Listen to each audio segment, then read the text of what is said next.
Suivre la voie de l'âme, celle de la moindre résistance. En résumé, vous devez devenir une âme consciente d'elle-même en éliminant vos blocages égocentriques afin de révéler la véritable lumière de votre essence et de suivre ensuite ses messages et ses perceptions. Ce faisant, vous pourrez recréer un soi reflétant votre énergie source et ajoutant à la création avec une motivation intérieure. L'art d'écouter la guidance de votre âme vous aidera à créer un soi nouveau dans un monde nouveau. Pour puiser dans ce pouvoir intérieur, il vous faut abandonner toutes les peurs et toutes les croyances qui vous empêchent de visualiser un soi nouveau aux perceptions améliorées. Lorsque votre âme suivra cette voie éclairée, son aptitude à créer avec l'intention consciente continuera à se développer en lien avec une conscience universelle. On manipulera la matière au niveau atomique en se connectant à la conscience élémentaire qui constitue le matériau fondamental de tout ce qui est. Le savoir et l'avancement seront possibles par une connexion énergétique à la substance de la création au moyen de la conscience éveillée.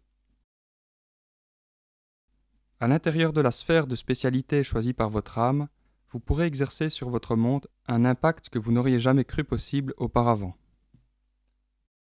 Traverser la création au niveau de la conscience de l'âme accélère les manifestations.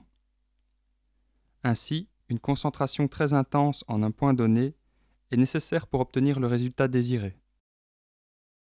Si les désirs individuels sont désaccordés et s'éloignent des intentions de l'ensemble, des ajustements rapides seront nécessaires en transformant la vision ou en l'affinant.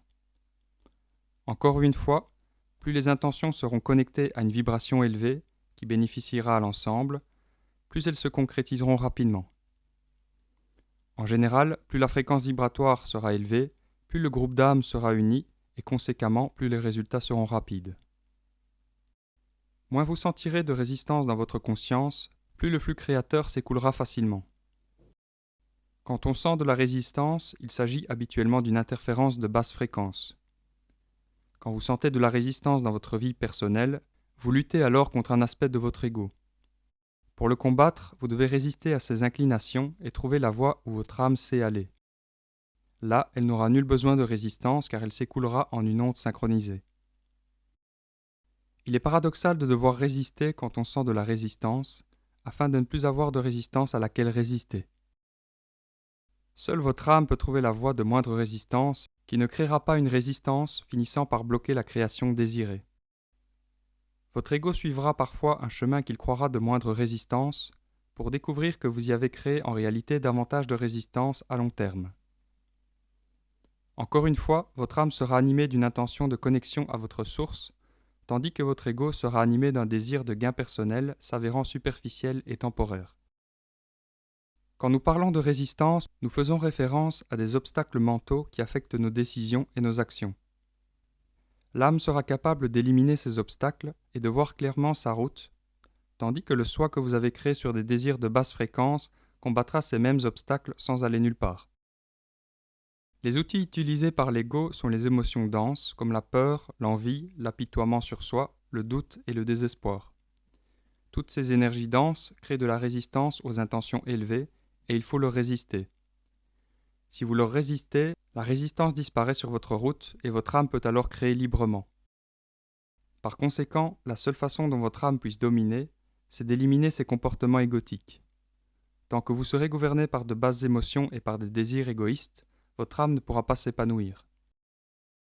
Si vous sentez ces fréquences vibratoires dans vos imaginations ou dans vos intentions, vous ne créez pas avec votre vision intérieure.